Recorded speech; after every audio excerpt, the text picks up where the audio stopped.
The New York Jets defensive line just keeps on dominating.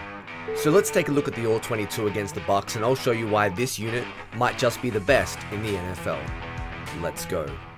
What's going on, everybody? It's Luke here from Play Like a Jet, and we are back in the film room with another All-22 breakdown. And today we're looking at the Jets defensive line as a unit. They've been outstanding in preseason despite playing without Quentin Williams, Carl Lawson, and JFM. To start the review, we have to begin with Will McDonald. He's been outstanding, and he was electric again against the Bucs. Coming from the right-hand side of your screen, the wide 9 position, have a look at this spin move. I could talk about this every single week. I have talked about it every week, but it is so quick, so violent, and the length is so overwhelming for the right tackle. I'm going to explain to you in this video what makes this move almost impossible to stop if you're a tackle. It's because it handcuffs you.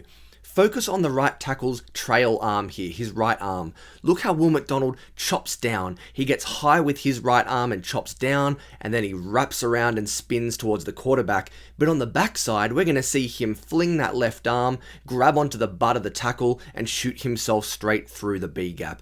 You have no opportunity to stop this. He's too long, he's too strong, and he is too dynamic.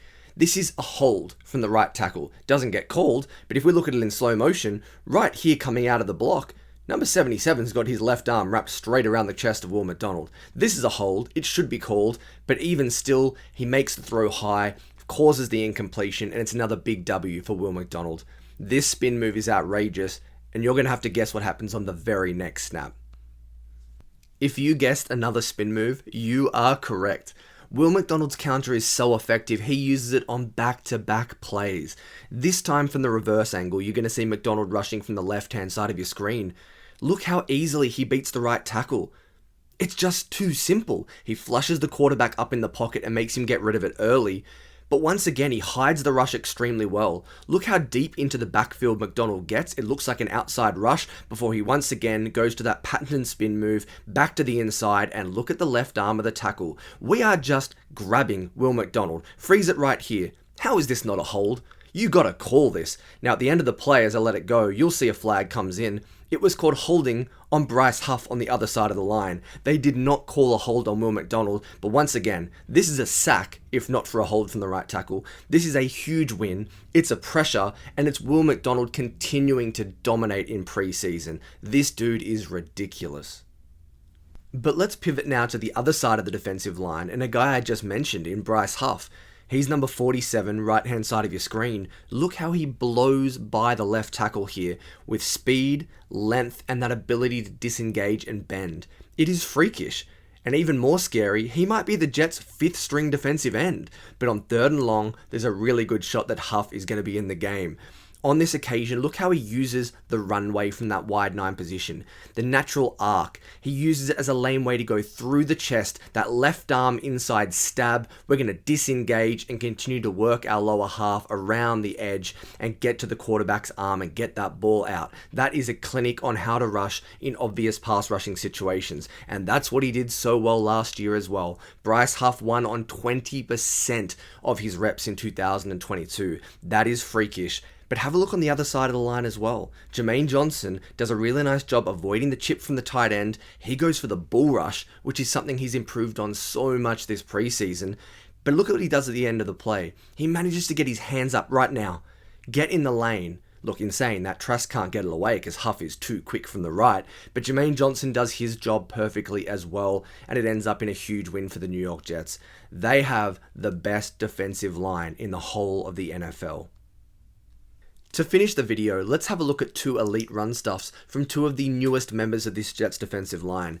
We're going to start with Quentin Jefferson. This is the first snap of the game against the Bucs. He's the 3-tech, right-hand side of your screen.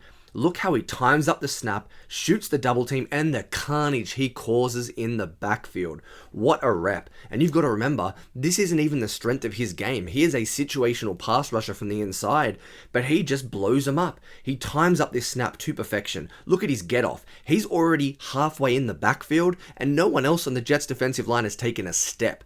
That is great quickness. He gives the center no chance. You're going to see the left guard is pulling. That leaves a big hole, and he just splits that gap, gets north-south in a hurry, and bang, straight through the tight end that comes in for an emergency block, and it is over. That's a 5-yard loss. What a way to start a ball game. Quentin Jefferson getting slippery, and this is why he'll have success in this Robert Saleh scheme. You get north-south and shoot the gap and one gap penetrate, and that is the strength of his game.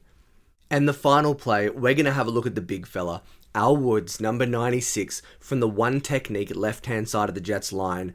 This is what we've been missing. The big guy inside to chew up and two gap. He does exactly that. Look how he stands up against the double team. The upper body strength, the ability to rotate his hips and still get to the running back and bring him down for just a 2-yard gain. This was a really nicely blocked inside zone from the Bucs, but you just can't run against Al Woods. He shows that strength, the ability to take on two guys and then disengage and absorb the running back too. If he can do this, something we haven't had on defense since Foley Fatukasi, the Jets might just be unplayable up front. So there's a quick review of the New York Jets defensive line against the Bucs.